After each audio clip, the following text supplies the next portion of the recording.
I'm supposed to do what? Good morning, y'all. Welcome to Coffee with Connect.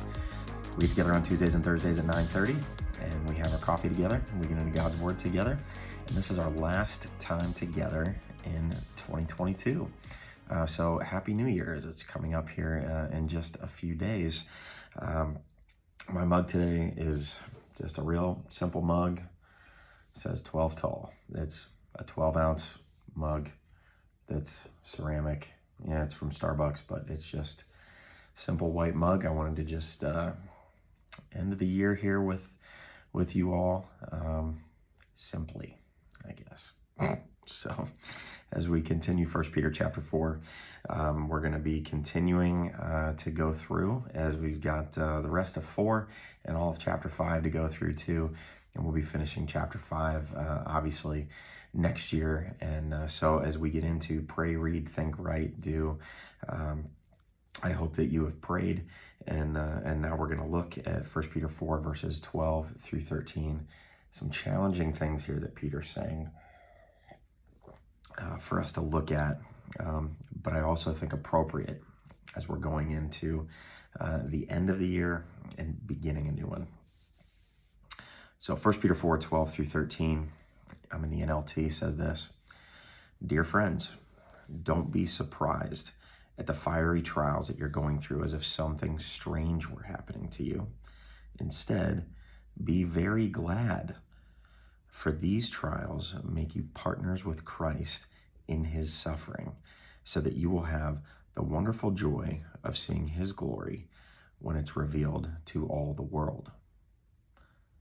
Instead, be very glad. What? Right? Well, this reminds me in a lot of ways of James chapter 1, verses 2 through 4, where he's talking about how we should count it all joy when trials come our way. Again, we're like, I'm sorry? You know, we tend to want to embrace joy. We want to embrace the good times. We want to embrace the glory. And we want to avoid the suffering. I don't think that doesn't make sense. It absolutely makes sense. Who intentionally really leans into suffering. But Peter and James and Jesus are actually saying kind of that. They're saying, don't be surprised when you run into suffering and persecution and all of those things. Don't be surprised because of who you are, right? You're a child of God, and who you represent, and that's Jesus. Because he's being real clear here. Peter's being real clear here from experience, right? Jesus suffered. He suffered all the time.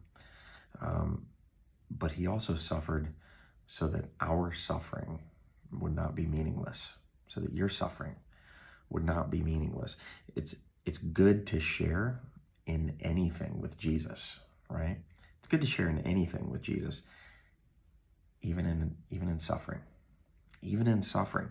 And knowing what Jesus said, knowing how he lived, is it really so strange for us to expect that, I suppose?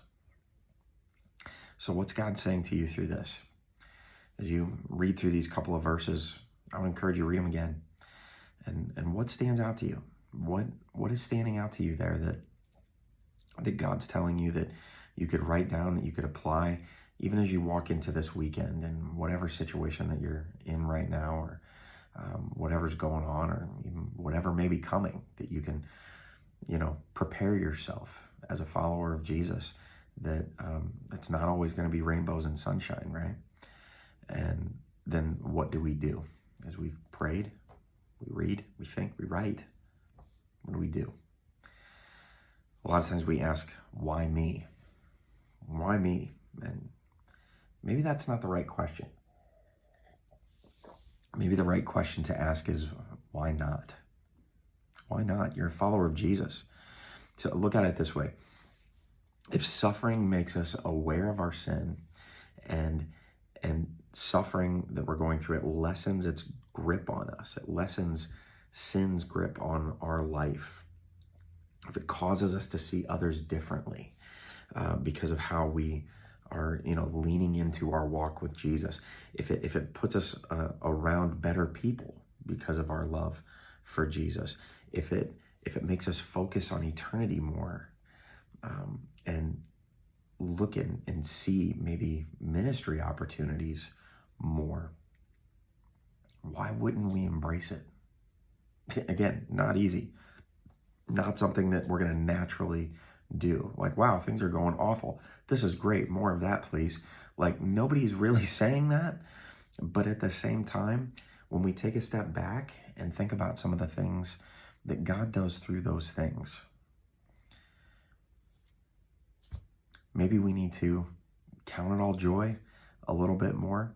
Maybe we need to be very glad, as the word says here, a little bit more, and see what God does with it. So suffering, why not? So thanks for joining me, and thanks for joining me this year.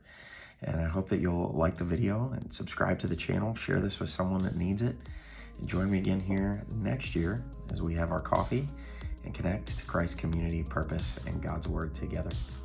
Happy New Year.